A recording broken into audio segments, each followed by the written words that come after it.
Hi everyone, this is David. Welcome to week 10. This week you're going to focus on project 4, paper number 4. This is your planning document. It's not really a paper.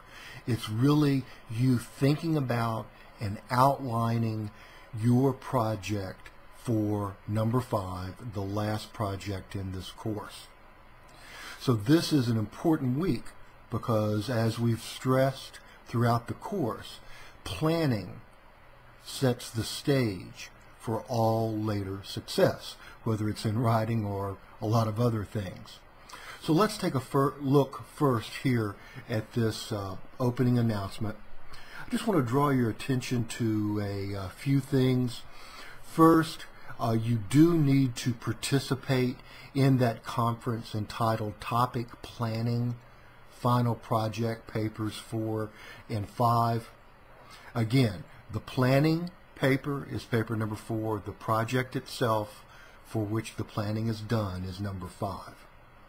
Now, a question that often comes up is, do I have to have my topic approved by you before I write it? And the answer is yes. Because I want you to do well on this final topic, I want to walk with you during your planning of it to make sure that your feet are on solid ground when it comes to fulfilling the assignment requirements for this final project. Another question that is often asked is, what should I write about? And the assignment directions basically say you can write about any communication problem. It's not a motivational problem. It's not a work problem. It's not a getting to work on time problem. It's not an output problem. It must be a communication problem that you observe in one of your communication groups. It can be a work group. It can be a family group. It can be a church group. It can be a volunteer group. It can be a friends group. But it must be about miscommunication or communication problems in a specific group. Now, normally this project can be divided up very simply into a problem-solution format. And by that I mean, first, after the preliminaries, the title page, the table of contents, the letter of delivery, and all that kind of good stuff. But the paper itself divided up into an identification and definition of the problem. What is it? What do other experts call it? What names does it go by?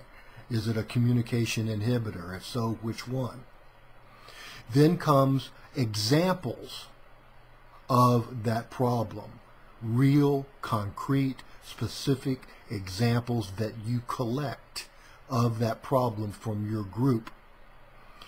And along with those examples, you are analyzing those examples as to causes or characteristics of the problem. And then in the last part of the paper come the solutions to the problem. And this is most often where the research comes in. So you can see that general outline at play in all of these different successful topics that I've had from past classes. Cross-cultural communication problems at a DC area bank. You see how it has a specific group, a specific bank. It has a specific kind of problem, cross-cultural problems. And you can see how it's going to fit the problem-solution format. Communicating computer security information and procedures to remote workers. Here is the group, remote workers in this company. Here is the problem, communicating security information to remote workers. Problem, cause, solution. Problem, cause, solution. Okay, let's go over to the conferences. As you know, this is week 10. The work is very, very light in week 10. Here's your overview. Basically, this overview is an introduction to this idea of reports, because that's what you're doing in this final project, project number 5. You're reporting.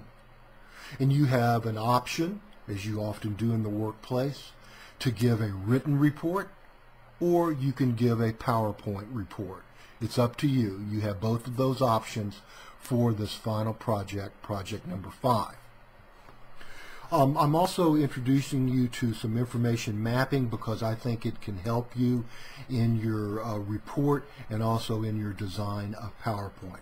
So here is the introduction to info mapping. I want you to read about what info mapping is, look at some of the resources that I provide to you on info mapping, and then I give you a little test. I give you 3 info maps, 3 documents, and I have you choose which one that you like best, and then more importantly, you must tell why you think that one is the best. It looks like Anna has already responded there. Also in this thread, here are model info maps that can give you some further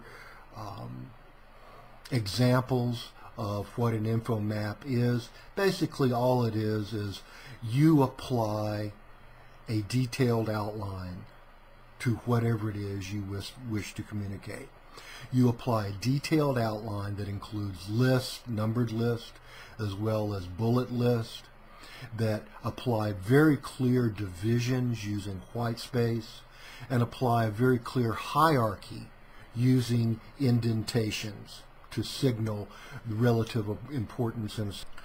Then the final thread is that I give you instructions for your planning proposal. You must submit, as your paper number 4, a formal planning proposal. But I don't want this to be a big deal for you because it isn't. What I want you to do is to follow the planning proposal as it is outlined for you in these model papers. Follow the planning proposal as it is outlined for you in these model papers. So first comes statement of the problem, then comes your purpose in writing this report. Your purpose is to understand and solve this communication problem. Then you're going to go through sources and methods of data collection. This means how you're going to collect the communication examples from your workplace. Are you going to ask people questions about what they feel to be the major communication problems? That's called data collection. And you're also going to talk about the different kinds of sources, outside sources that you're going to read. Then you're going to come up with a preliminary outline, and then you're going to come up with a step-by-step, day-by-day, week-by-week writing plan. I want that writing plan from you. And then, of course, a list of 5 to 10 references that you're going to use in the paper.